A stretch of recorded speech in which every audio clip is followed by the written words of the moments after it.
بسم الله الرحمن الرحيم. إن الحمد لله نحمده ونستعينه ونستغفره ونؤمن به ونتوكل عليه ونعوذ بالله من شرور أنفسنا ومن سيئات أعمالنا. من يهده الله فلا مضل له ومن يضلله فلا هادي له. أشهد أن لا إله إلا الله وحده لا شريك له وأشهد أن سيدنا ومولانا وسندنا محمدا عبده ورسوله. اللهم صل وسلم وبارك على سيدنا ومولانا محمد وعلى آله وأصحابه وذرياته والتابعين لهم بإحسان إلى يوم الدين. أما بعد، فقد قال تعالى في كتابه الكريم: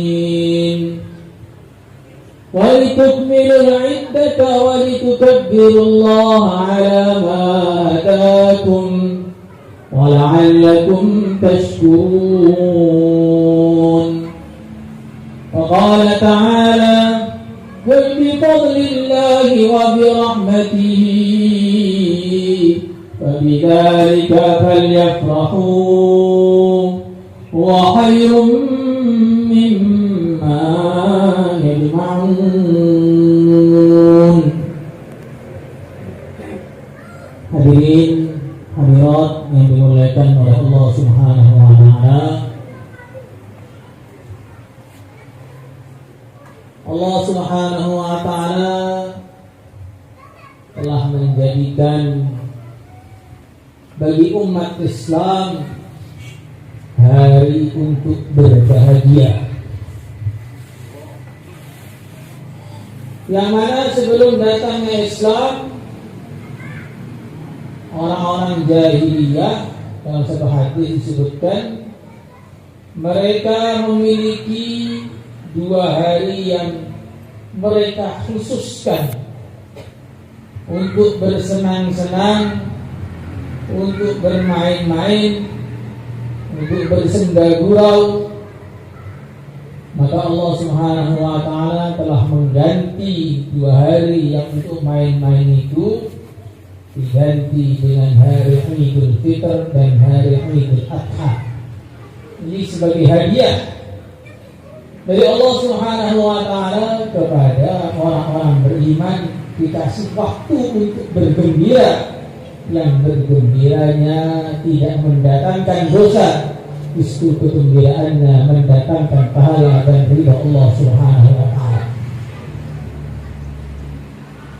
Dan kita harus tahu bahwa hari raya Idul Fitr yang sudah berlalu kemarin itu ada sejarah disyariatkannya. Jadi disyariatkannya hari raya Idul Fitr adalah pada tahun kedua Hijrah setelah baginda Rasulullah SAW pulang dari pertempuran Badar. Artinya apa? Hari raya Idul Fitr adalah hari raya bagi para pejuang. Maka dalam takbiran disebutkan Allahu Akbar kabira, Allahu Akbar kabira walhamdulillahi katsira, sadaqa wa'dahu wa nasara 'abdahu wa 'azza jundahu wa hazama al-ahzaba wahdah. Cerita-cerita tentang bagaimana keagungan Allah Subhanahu wa taala menghancurkan musuh-musuh Islam. Maka bukan berarti ketika kita lebaran kita meninggalkan perjuangan. Justru ketika lebaran kita akan mengenang satu perjuangan terbesar, yaitu perjuangannya Nabi Agung Muhammad sallallahu alaihi wasallam. Hadirin yang dimuliakan oleh Allah Subhanahu wa taala. Akan tetapi gembiranya orang iman bukanlah gembira yang mendatangkan kelalaian, tapi kegembiraan yang mendatangkan ketakwaan, kegembiraan yang mengingatkan dia kepada kegembiraan yang lebih besar, yaitu kegembiraan ketika dia berjumpa dengan Allah Subhanahu wa taala. Maka Sayyidina Al-Hasan Al-Bisri beliau mengatakan, la yalhu al-mu'minu hatta yaghfala fa idza tadzakkara hazina. Orang iman dia tidak akan bisa berlalai-lalai, bersenang-senang, bersenda gurau, bercandaria sampai dia itu lupa. Kalau orang iman itu sudah ingat, merenung sejenak, apa yang terjadi, hazina, dia akan sedih. Maka hari raya kita mesti bergembira. Tapi kalau kita berpikir sejenak, kita akan sedih. Apa yang kita sedihkan? Apakah kita bisa kumpul sama-sama lagi ketika di akhirat nanti? Allah. Itu orang iman itu semua keadaan-keadaan di dunia, baik sedihnya maupun senangnya, menjadikan dia ingat kepada negeri akhiratnya. Kalau susah dia akan mengatakan, falasna liharrin sabirina wala bala fakaifa linnari ya qaumun nasbiru. Ketika dia melihat kesusahan-kesusahan di dunia, Masya Allah, dia akan mengatakan, di dunia itu susah itu begitu gak enaknya. Padahal susahnya di dunia itu susah yang sementara. Bagaimana dengan susah yang selamanya di dalam neraka? Kalaupun dia bergembira, dia akan juga mengingatkan pada akhiratnya.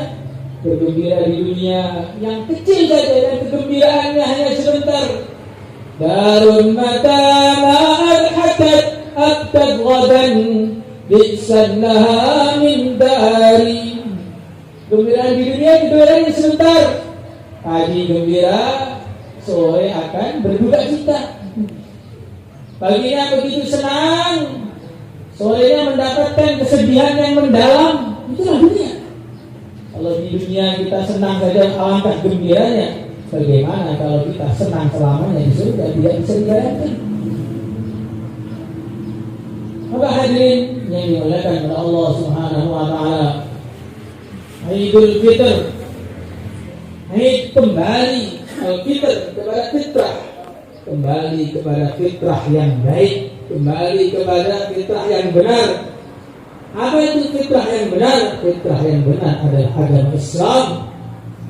Fitratullahi allati fatara an-nasa 'alaiha la tabdila li khalqillah. Ma min mawludin illa yuladu 'ala al-fitrah. Fa'abawahu yuhawidanihi aw yunassiranihi aw yumajjisanihi.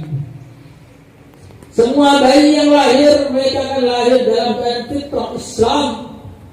Tapi suasana dan keadaan di sekitarnya merubah dia. Merubah dari takwa menjadi tidak takwa, ahli taat menjadi ahli maksiat. Orang Islam berubah menjadi tidak Islam. Itu sebab suasana dan lingkungan. Hakikatnya semua orang dilahirkan dalam keadaan layak untuk mengamalkan Islam. Maka hadirin yang dimuliakan oleh Allah Subhanahu wa taala, puasa selama 1 bulan kemarin penuh 30 hari di Indonesia. Kalau yang 29 itu masih perlu mogok 1 hari. Kita puasa penuh 30 hari untuk apa? Untuk mengembalikan jati diri kita kembali kepada fitrah Islam. Orang itu normal, badannya sehat, segar bugar, maka semua jadi enak bagi dia. Makan enak, minum enak, tidur nyenyak, makanan apa saja masuk tanpa perlu bukti-bukti, tanpa perlu dalil-dalil, masuk semua. Tapi kalau orang itu sakit, makan itu perlu dipaksa. Ini makan ini bagus, akan mendapatkan vitamin, mendapatkan gizi, protein dan sebagainya. Tetapi kalaupun dia makan penuh dengan keberatan, penuh dengan kepayahan, penuh dengan kesusahan, karena memang lidahnya sudah tidak normal. Begitu pula agama. Kalau jiwanya masih normal, maka sholat itu ya cocok, dakwah cocok, belajar ilmu cocok, semua kebaikan itu cocok semua, tanpa perlu dipaksa, tanpa perlu ada dalil, cocok semua. Ada orang kayak kita yang sudah banyak budik hatinya itu, kalau ditaruh panjang, kalaupun berangkat penuh dengan kemalasan. Dibangunkan tahajud itu susah, kalau bangun dengan penuh penampilan. Ya, makanya kita selain belajar dalil-dalil, biar kita tahu pahalanya puasa, pahalanya sholat, pahalanya sedekah, pahalanya berjuang dan sebagainya. Kita perlu membersihkan hati kita, biar kita mengamalkan agama itu kembali kepada fitrah. Salah satu setelah di luar Ramadan, kondisinya tidak sama dengan bulan Ramadan. Maka seharusnya kalau sudah di luar Ramadan itu tingkat kewaspadaan kita harus lebih tinggi daripada pada bulan Ramadan. Di bulan Ramadan setan itu sudah digunggu, dikunci. Kalaupun kita beli karena kita sudah jadi setan. Jadi tunggu semua. Begitu malam hari raya, setannya sudah dilepaskan. Kalau hari raya duluan, setannya sudah duluan lepas. Maka ibaratnya kita sekarang ini sedang ada pengumuman dari pemerintah setempat. Ada maling kelas kakap, penjahat kelas kakap dengan senjata lengkap yang sedang berkeliaran di desa kamu. Apa yang terjadi kalau ada pengumuman begitu? Kita nggak berani keluar rumah. Kalaupun keluar rumah dengan kewaspadaan tingkat tinggi, anak-anak kecil nggak dibiarkan pergi sendiri. Pokoknya serba waspada karena sedang ada maling penjahat kelas kakap yang sedang berkeliaran di kampung kita. Nah, sekarang yang berkeliaran bukan penjahat kelas kakap, kelas hiu sudah itu, atau kelas paus yang sudah menggoda manusia ribuan tahun dan sudah berhasil. Dan dia sekarang sudah lepas bersama-sama kita. Maka harusnya di luar Ramadan kewaspadaannya untuk menghadapi setan lebih tinggi daripada bulan Ramadan. Tapi karena kita ini imannya lemah, kalau Ramadan semangat, di luar Ramadan tidak semangat. Padahal di luar Ramadan kita harus lebih ekstra daripada bulan Ramadan. Apakah kita butuh kepada Allah hanya pada bulan Ramadan saja? Apakah kita ini kemungkinan matinya hanya di bulan Ramadan saja? Apakah kita butuh perlindungan Allah hanya bulan Ramadan saja? Jawabannya tidak. Tapi kenapa kita kenal kepada Allah hanya pada bulan Ramadan saja? Nah, hadirin yang dimuliakan oleh Allah Subhanahu wa taala, di luar Ramadan begini kita harus tambah waspada, tambah hati-hati. Dan di antara kehati-hatiannya bagaimana? Man shoma Ramadhana wa atba'ahu bi sittin min Syawal kana kasawmid dahr atau kama jaa fil hadis. Siapa yang puasa Ramadan kemudian menambahi 6 hari Syawal, maka seperti puasa 1 tahun penuh. Artinya 1 tahun penuh seperti Ramadan, dijaga oleh Allah mirip seperti pada bulan Ramadan. Nah, semuanya niat puasa Syawal, insyaallah ya. Insyaallah. Ini amalan yang cuma 6 hari tapi beratnya minta ampun. Karena banyak alasannya. Ini masih banyak jajan-jajan datang, masih lebaran, banyak angpau datang, rendang-rendang masih hangat semua. Tapi kalau satu sudah balik ke pondok masih banyak oleh-oleh dari daerah lain. Itu udah, ini lagi impian nih, kalau impian puasa nggak enak. Sampai akhirnya habis bulan Syawal tanpa pernah berpuasa. Nah, kemarin nggak puasa kemarin itu, jarang sekali. Siapa sudah puasa jadi? Tidak ada, insya Allah tidak ada. Kalau ada paling mogok. Maka hadirin yang dimuliakan oleh Allah Subhanahu wa taala, ini 6 hari ini betul-betul kita usahakan biar kita dijaga oleh Allah sebagaimana bulan Ramadan. Insyaallah sama hadirin. Insyaallah. Hadirin yang dimuliakan oleh Allah Subhanahu wa taala. Kemudian kita di bulan Lebaran seperti ini sedang dalam keadaan senang, bisa ketemu dengan keluarga, bisa ketemu dengan teman-teman, bisa ketemu dengan orang tua, kerabat dan sebagainya. Maka bagi orang iman, pertemuan di dunia ini mengingatkan dia dengan pertemuan di akhirat. Maka dia akan amal yang habis-habisan, dia bisa kumpul lagi dengan keluarganya di akhirat. Karena pertemuan di dunia ini ya sementara saja, nggak bisa lama, nggak bisa. Selama-lamanya itu tidak lama. Jadi disebutkan dalam Al-Quran, yatakhafatuna bainahum illa bistum illa ashra. Nahnu a'lamu bima yakuluna idh yakulu amtaluhum tariqah illa bistum illa yawma. Sampai di akhirat malah ada berdebat. Dunia kalau rasanya sebentar sekali, kayak cuma 10 hari saja. Kalau Allah berfirman bukan 10 hari, ada orang yang lebih pintar. Mereka mengatakan rasanya kayak cuma sehari saja. Ya, kita lihat waktu yang sudah berlalu, umur sebagian sudah 30, ada yang 40, ada yang 50. 50 tahun yang lalu itu apa gak terasa cepat saja itu? Sangat cepat.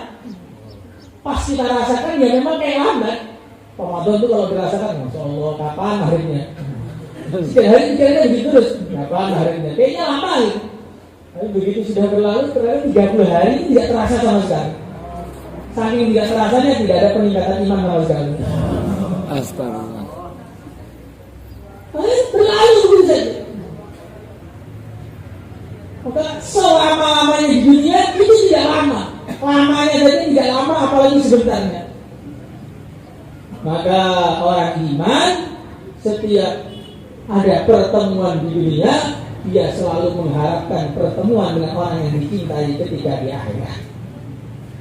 Makanya bukti kecintaan dia kepada orang yang dicintai, dia ajak dia mengamalkan agama sehingga bisa kumpul sama-sama di surga. Maka dulu Kiai berpesan kepada anaknya, "Wahai anakku, saya sangat cinta kepada kamu, sangat sayang kepada kamu. Maka amalkan agama yang sungguh-sungguh biar ketemu ayah lagi di surga." Itu namanya orang cinta kepada anaknya begitu. Bukan cinta anaknya dikasih game, mabar semalam utuh. Ini bukan cinta namanya, ini tega. Ini tega. Kalau cinta kepada anaknya, ajari dia agama sehingga ayah dan anak bisa kumpul sama-sama di akhirat.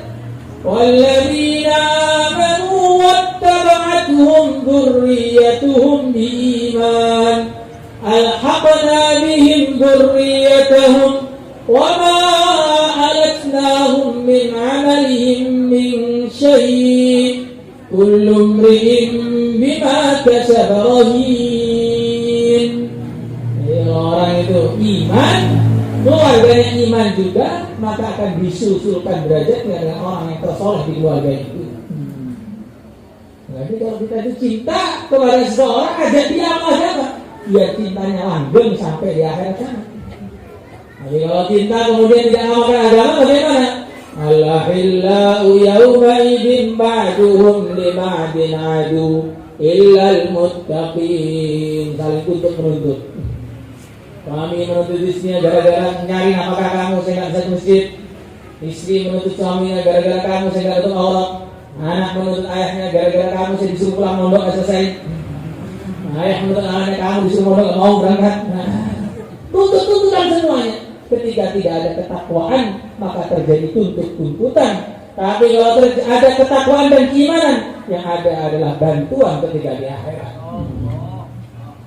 Bagaimana disebutkan dalam satu hadis, ada seorang dia diseret menuju neraka, di tengah-tengah perjalanan menuju neraka bertemu dengan rombongan yang mau masuk surga. Maka berteriak dia, "Fulan, fulan, fulan, kamu kenal saya atau tidak?" "Siapa kamu?" "Nggak kenal, saya kok hitam begitu." Nah, di neraka itu ya hitam semua, wujuhum muswaddah, mukanya hitam semua. Tapi kalau ahli surga walaupun di dunia hitam, nanti di akhirat jadi putih semua, nggak usah pakai skincare sebenarnya. Bahkan dalam Mughni Muhtaj, kita Nahat Asir ini itu disebutkan Bidadari di surga tidak akan sempurna kecantikannya sebelum ditambahi tai lawak yang mana diambil di hitamnya kulitnya si Bilal. Allah. Disebutkan dalam ditanya Khadir Asy'arbini begitu. Ada dasarnya lah, yang bukan ngambil dari awal orang. Dunia ini awal dari akhirat, mukaddimahnya akhirat. Kita berharap kita sering dikumpulkan oleh Allah di masjid-masjidnya Allah, di pesantren-pesantren, di majelis-majelis kebaikan. Ini tandanya Allah akan kita kumpulkan bersama-sama di akhirat. Nah, siapakah penghuni surga itu? Wa naza'na ma fi sudurihim min ghillin ihwanan ala sururin mutaqabilin. Penduduk surga adalah orang yang hatinya sudah bersih dari kebencian kepada orang Islam. Allah. Orang yang di surga itu siapa loh? Dia orang yang dulu di dunia terus dibawa ke surga hatinya. Orang yang di neraka siapa? Orang yang hatinya di dunia kotor deh, dibawa ke neraka itu. Maka sampai neraka itu, memang orang neraka itu bodoh semua. Sampai neraka masih bodoh saja. Disebutkan dalam Al-Quran, orang bodoh di neraka itu pada debat. Wa qalu ma lana la nara rijalan kunna na'udduhum minal asrar attakhadnahum sihriyan am zaghat anhumul absar. Sudah di neraka masih bodoh juga. Gimana itu? Orang-orang yang dulu kita rendahkan, kita caci, kita bilang kolot, para santri-santri, teroris-teroris itu nggak ada di neraka ya? Yang pakai sorban-sorban itu nggak ada di neraka. Yang jenggot kita itu nggak ada di neraka. Mana mereka? Oh, kayaknya nerakanya lebih bawah daripada kita. Orang bodoh, tapi neraka masih bodoh juga. Kebodohannya dibawa sampai ke akhirat.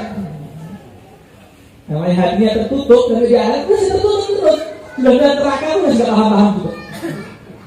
Nah, orang yang di surga ini apa? Orang yang hatinya sudah bersih, hati yang bersih di bawah surga. Qulubuhum qalbu rajulin wahid la tabahuda wa tabahuda wa la tahasud. Hati mereka seperti hati laki-laki yang satu, tidak ada pertikaian, tidak ada kebencian. Maka siapa yang akan masuk surga? Orang yang hatinya di dunia sudah bersih dari kebencian kepada orang-orang Islam. Salah saya dengerin. Hari Lebaran minta maaf itu bukan sekedar dosa basi bosok. Bukan. Kadang-kadang kita hanya mengucapkan tanpa ada rasa penyesalan. Maaf ya, tahu ini. Nah, gitu. Itu tidak minta maaf namanya ini. Ini baru minta maaf sudah bikin kesalahan lagi. Maka disebutkan dalam satu riwayat Sayyidina Abdullah bin Umar radhiyallahu ta'ala anhuma, beliau duduk di majlisnya baginda Rasulullah sallallahu alaihi wasallam. Maka akhirnya baginda Nabi mengatakan akan datang seorang penghuni surga. Masuk satu orang. Besoknya lagi Nabi duduk mengatakan akan datang penghuni surga. Masuklah orang yang kemarin. Besok lagi Nabi mengatakan akan datang penghuni surga. Datanglah manusia yang kemarin.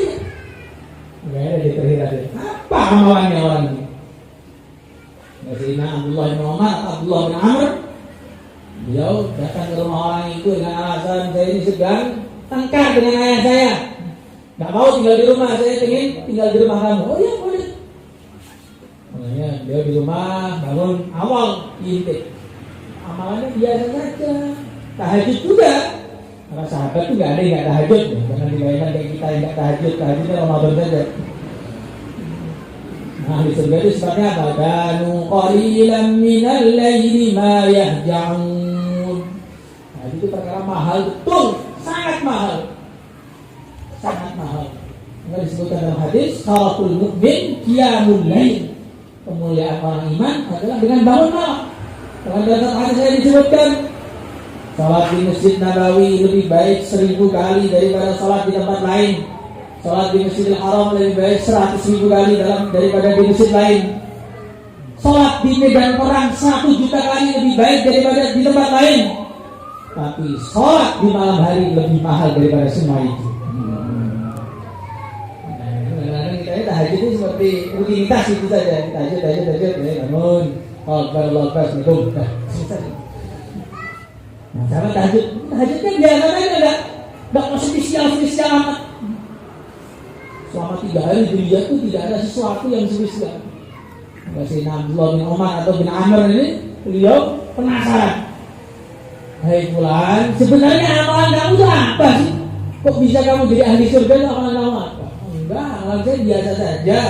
Cuma setiap sebelum tidur saya menghalalkan kesalahan orang Islam yang terjadi kepada saya. Saya nggak pengen ada orang Islam yang kesusahan sebab saya ketika di akhirat sana. Orang-orang yang ingin masuk surga, hatinya harus dibersihkan dari kebencian terhadap orang lain. Salah satu ini. Yang ngantuk ini gimana kira-kira? Yang ngantuk ini hatinya kotor berarti. Memaafkan orang itu nilainya tinggi sekali karena bisa mendatangkan maafnya Allah Subhanahu wa taala. Kita semuanya coba insyaallah hadirin. Nanti yang dimuliakan oleh Allah Subhanahu wa taala, itu saja yang disampaikan. Bagi para santri, persiapan balik jangan ada yang terlambat. Bagi alumni, bagaimana semuanya datang ke acara alumni. Salah semuanya. Jangan banyak alasan. Jauh-jauh sana kemari saja bisa, gurunya nggak bisa, ini bukan santri, ini orang alasan loh. Karena ketemu orang soleh itu perkara yang begitu mahal, begitu tinggi nilainya di sisi Allah. Nggak ada seorang ulama kirim surat kepada Syekh Ahmad Al-Faluqi As-Sardi. Dia mengatakan, Syekh, ini ada satu hadis yang saya ini tidak paham maknanya sampai sekarang. Jadi surat yang disebutkan dalam satu hadis, lau anfaqtum misla uqudin dahaban lama adraktum mutta ahadihim wala nasibah. Kalau seandainya kalian infak 1 gunung Uhud berupa emas, tidak akan sampai derajatnya infak 1 mudnya sahabat. Mud cuma 6 gram saja, 6 gram lebih. Sedikit sekali ya, atau cuma 3 gram saja, nggak apa-apa sampai. Ini bagaimana ini bertentangan dengan kaidah umum? Maka karena itu makin banyak yang makin tinggi nilainya. Ini bertentangan ini. Maka Syekh Ahmad Al-Faluqi kirim surat kepada ulama tadi. Ini nggak bisa dijawab pakai tulisan. Kamu datang dari sini.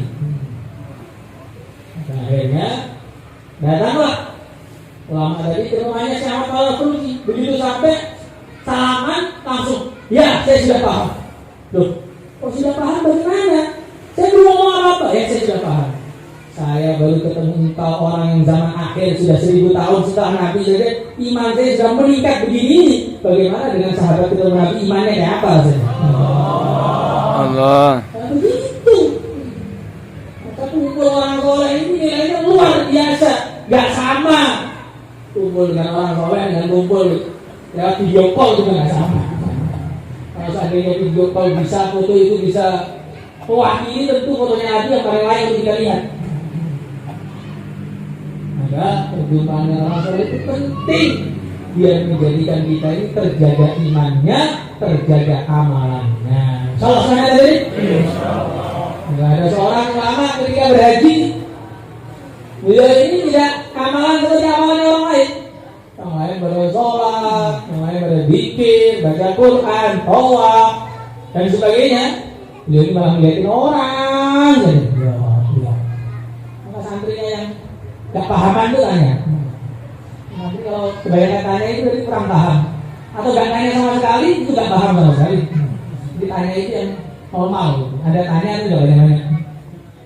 Maka tanya, Syekh, kamu itu kok gak sama dengan yang lain? Jauh-jauh kita kesini ke tanah haram, yang lain pada sholat, yang lain pada zikir, tawaf, baca Quran. Kok kamu malah liatin orang? Kamu itu gak paham.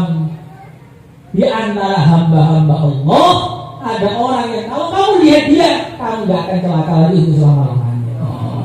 Saya ingin lihat orang itu loh, biar saya gak celaka lagi itu selama-lamanya. Kamu gak paham.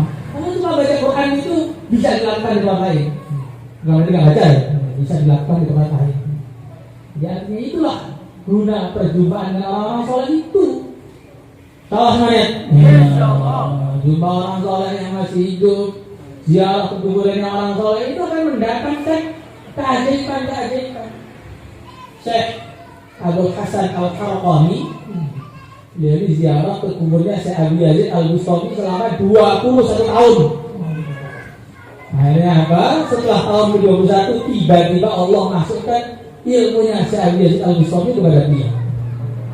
Ilmunya orang itu juga penting. Tapi jangan ngaku ya. Nah, saya tadi ketemu dikasih tahu begini-begini ya.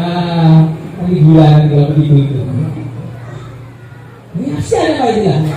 Kalau nggak terasa sekarang, nanti di akhirat kita akan melihat faedahnya. Insyaallah semuanya. Kurang lebihnya minta maaf, tidak telah sama-sama. Semoga majlisnya diterima oleh Allah Subhanahu wa taala. Alhamdulillahirabbil alamin. ربنا ظلمنا أنفسنا وإن لم تغفر لنا وترحمنا لنكونن من الخاسرين. اللهم إنا نسألك فعل الخيرات وترك المنكرات وحب المساكين وأن تغفر لنا وترحمنا وإذا أردت بعبدك فتنة فاقبضنا إليك غير مفتونين. اللهم إنا نسألك حبك وحب من نحبك وحب رسولك وحب من ينفعنا حبه عندك والعمل الذي يبلغنا إلى حبك. اللهم يا حبك أحب الأشياء إلينا ولو خشيتك أقرب الأشياء عندنا واقطع عنا حاجات الدنيا بالشوق إلى لقائك من غير ضراء مضلة ولا فتنة مضلة ضراء مضلة ولا فتنة مضلة. اللهم انفعنا بما علمتنا وعلمنا ما ينفعنا وزدنا علما.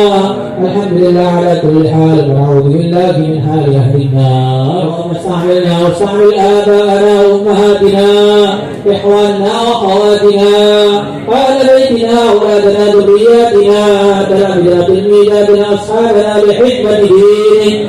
اللهم استعملنا وإياهم بحكمة دينك لإحياء جند رسولك وتوفنا ونحن على ذلك. توفنا مسلمين الحكمة بالصالحين.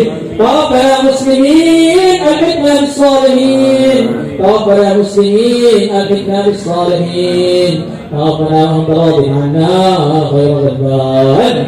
اللهم اجمع بيننا وبين أحبابنا وبين والدينا وبين مشايخنا وبين نبيك المصطفى في الفردوس العلى.